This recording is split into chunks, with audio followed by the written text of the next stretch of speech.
Hello welcome back to my channel Bhavani బంగారం. Part 1 Vijayawada అమ్మవారి గుడి అయితే చేశాను కదా. సో చాలా రోజుల తర్వాత వచ్చాను, సూపర్గా అనిపించింది. ఇప్పుడు పార్ట్ 2 ఇది ఏంటంటే పానకాల స్వామి. మీ అందరికీ తెలిసిందే, మంగళగిరిలో ఉన్నటువంటి famous temple Lakshmi Narasimhaswamy temple, Panakala Narasimhaswamy గుడి అంటారు. సో నేను ఎప్పుడో లాంగ్ బ్యాక్ వెళ్ళానండి. నాకు అది అంటే చిన్నప్పుడు ఆల్మోస్ట్ నాకు గుర్తు కూడా లేదు. మళ్ళీ ఇన్ని సంవత్సరాల తర్వాత నేను ఫ్యామిలీతో వెళ్తున్నాను. ఇప్పుడు రూమ్కి వచ్చిన తర్వాత ఫ్రెష్ అప్ అయిపోయాను.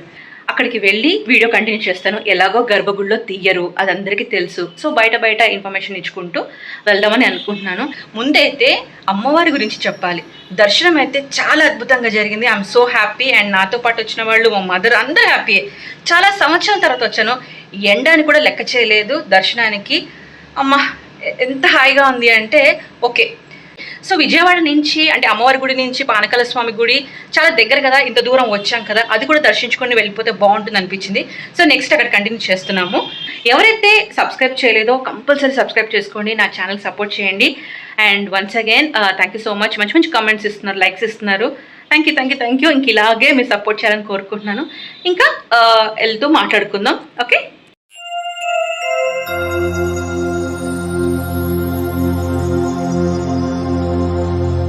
కొద్దిగా అడ్రస్ కన్ఫ్యూజన్ అవ్వడం వల్ల ఇక్కడ లక్ష్మీ నరసింహస్వామి కొండ కింద ఉన్న గుడికైతే వెళ్తున్నాము. సో ముందుకు వెళ్ళిన తర్వాత అడిగితే ఇక్కడ కాదండి, వెనక్కి తిరిగితే అక్కడ ఉంటుందని చెప్పారు. సో మళ్ళీ రిటర్న్ అయ్యాము. ఇది గుడి యొక్క ఎంట్రన్స్. మనం ఇలా స్ట్రెయిట్గా కొండ మీదకి వెళ్ళాలి.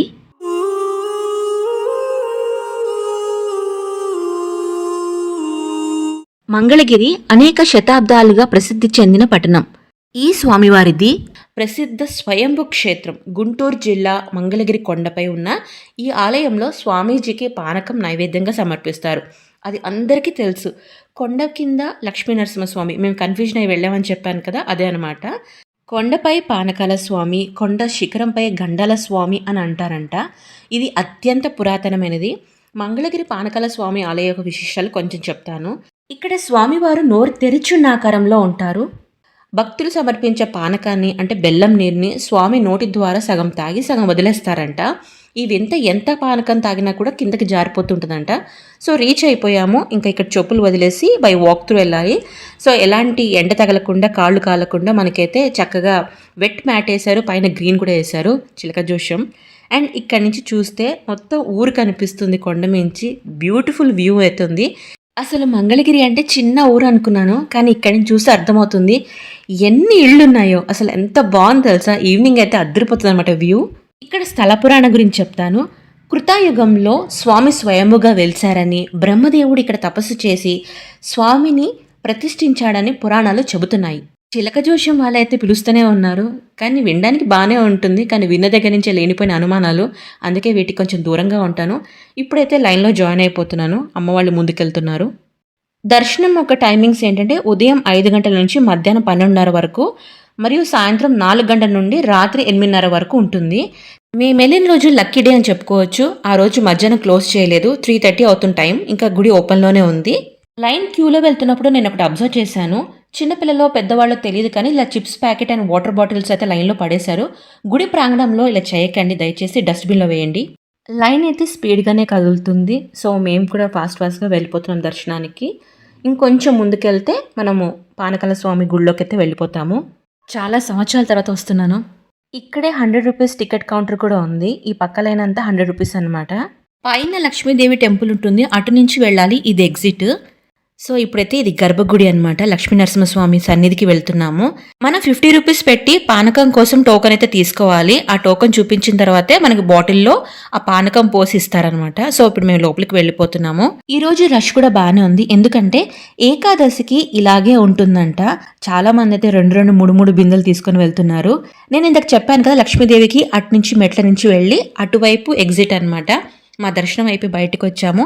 మిగిలిన పానకము మనం వాటర్ బాటిల్లో ఇలా ఎక్స్ట్రా పోసుకోవచ్చు అనమాట. టోకెన్ చూపిస్తే ఇలా ఇస్తారు. ఈ కొండపై అంటే ఈ పర్వతంపై లక్ష్మీదేవి తపస్సు చేసినందున ఈ క్షేత్రానికి మంగళగిరి అని పిలుస్తారంట. ఈ వ్యూ చూసారా ఎంత బాగుందో. అసలు నైట్లో అయితే లైట్స్ భలే ఉంటుంది కదా వ్యూ. అండ్ ఇంకొకటి, కార్ కానీ బస్ కానీ మనం ఇలా రావాలి అనుకుంటే ఈ రూట్ అనమాట. మొత్తం డైరెక్ట్గా పైకి వచ్చేయచ్చు.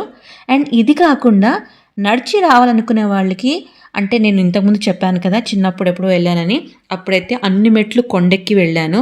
అన్నట్టు ఎదురుంగా కనిపిస్తుంది కదా, కింద కొండ కింద లక్ష్మీ నరసింహస్వామి ఆలయం ఉంటుందన్నమాట ఎదురుంగా. అది రాజగోపురం, పక్కనే గుళ్ళున్నాయి. మేము అక్కడికి వెళ్ళలేదు. ఎందుకంటే అది 4:30 తర్వాత తెరుస్తారు కాబట్టి ఇప్పుడు టైం సరిపోదు మాకు. మళ్ళీ హైదరాబాద్ రిటర్న్ వెళ్ళాలి కాబట్టి మేమేమీ అది ప్లాన్ చేసుకోలేదు. మీకు ఇంకొక మెయిన్ పాయింట్ చెప్తాను. ఈ ఆలయ ప్రధాన దైవం నరసింహస్వామి. కొండపై ఉన్న గుడిలో విగ్రహం లేదు. నోరు ఆకారంలో కేవలం తెరిచిన రంధ్రం మాత్రమే ఉంటుంది. అక్కడ తెరిచి ఉన్న రంధ్రమే పానకాల స్వామి అని ప్రజల నమ్మకం. మంచి గాలి వస్తుంది. యాక్చువల్లీ ఇక్కడ వాయిస్ ఎక్కువగా నాయిస్ ఉండడం వల్ల నేను ఏమో వాయిస్ ఇవ్వడం లేదు. సో ఇంటికి వెళ్ళిన తర్వాత డబ్బింగ్ చెప్పాలి. దర్శనం అయితే అయిపోయింది, ఇంకా రిటర్న్ బ్యాక్ అనమాట. ఇది మెట్ల ద్వారా దారి అనమాట. కొండెక్కి ఇలా పైకి వచ్చేవాళ్ళు. ఇది పాతకాలం స్టైల్. నేను ఇంతకుముందు వచ్చానని చెప్పాను కదా, ఇలాగే మెట్లెక్కి వచ్చాను. కానీ ఇప్పుడు ఏంటంటే రోడ్డు వేయడం వల్ల ఈజీగా బైక్స్ కానీ కార్స్ బస్సెస్ కూడా ఏదైనా సరే డైరెక్ట్గా కొండ మీదకి వచ్చేస్తున్నాయి. అందరూ నడవలేరు కాబట్టి ఇలా వెహికల్ త్రూ పైకి అయితే వచ్చేస్తున్నారు అనమాట గుడికి.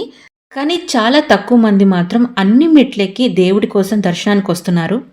ఈ ఆలయంలో మరొక ప్రత్యేకత ఉంది. ప్రతినిత్యం వందల కొలది బిందెల పానకం స్వామివారికి సమర్పించినా కూడా ఆ దరిదాపుల్లో ఒక్క చీమ కానీ ఒక్క ఈగ కానీ కనిపించదు. ఈ విశేషం వల్లనే ఈ దైవం పానకాల స్వామిగా ప్రసిద్ధుడయ్యాడు. ఈ విషయం అందరికీ తెలుసు, బట్ నా ద్వారా మళ్ళీ ఒక్కసారి చెబుతున్నాను. ఎండవేడికి ఈ మ్యాట్ కూడా ఎండిపోయిందండి. వెళ్ళేటప్పుడు పచ్చిగా ఉంది, రిటర్న్లో వచ్చేటప్పుడు మాత్రం ఫుల్ ఎండిపోయింది. అంటే ఎంత హై టెంపరేచర్ ఉందో చూడండి.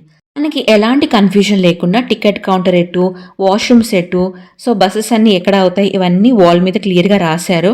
ఇప్పుడు సన్సెట్, మార్నింగ్ సన్ రైజ్కి అయితే బయలుదేరాం. ఇప్పుడు సన్సెట్కి రిటర్న్ అవుతున్నాం అనమాట. దర్శనం అయితే చాలా బాగా జరిగిందండి. మేము చాలా హ్యాపీ. సో కొంచెం టైర్డ్గా ఉంటాం కాబట్టి టీ కోసం అయితే పక్కన హైవే దగ్గర ఆపాము. టీ టేస్ట్ అయితే బాగానే ఉంది. ఇది టీ పాయింట్ అనమాట స్టాల్. ఇక్కడ అన్ని చిప్స్ అలాంటివి అన్నీ ఉన్నాయి హైవేలో. అండ్ ఇక్కడ వాష్రూమ్స్ కూడా ఉన్నాయి. సో నాకు మమ్మీకి టీ అలవాటు. ఒక్కసారైనా తాగకుండా ఉండలేం. అందులోనూ ఇలా లాంగ్ జర్నీ చేసినప్పుడు ఇంకా టైర్డ్గా అనిపిస్తుంది కాబట్టి ఇలా టీ అయితే మస్ట్గా తాగాల్సిందే. బాగానే ఉంది టేస్ట్. నేను ఇంకొకటి ఆర్డర్ చేసుకొని 2 కప్స్ అయితే తాగాను. సన్సెట్ చూసారా ఎంత క్యూట్గా ఉందో. Lemon yellow, white and orange రౌండ్తో చూడ్డానికైతే సూపర్గా ఉంది. సో ఇదేనండి నా వ్లాగ్. మీకు నచ్చుతుందని అనుకుంటున్నారు. మీరు కూడా గుడికి వెళ్ళి దర్శనం చేసుకోవాలని మనస్ఫూర్తిగా కోరుకుంటున్నాను. సో నెక్స్ట్ వీడియోలో కొత్త వ్లాగ్లో కలుద్దాం. మళ్ళీ ఎవరైతే సబ్స్క్రైబ్ చేసుకోలేదో వాళ్ళకి నా నోటిఫికేషన్ రాదండి. అందుకనే సబ్స్క్రైబ్ తొందరగా చేసేసుకోండి. Metros filter coffee. ఏంటి ఈసారి కాఫీ తాగడానికి ఆగాను అనుకుంటున్నారా? కాదండి, వాటర్ బాటిల్ కోసం అయితే ఆగాము. చలో అండి, వ్లాగ్ ఇంతతో ఎండ్ అయిపోయింది. Bye bye.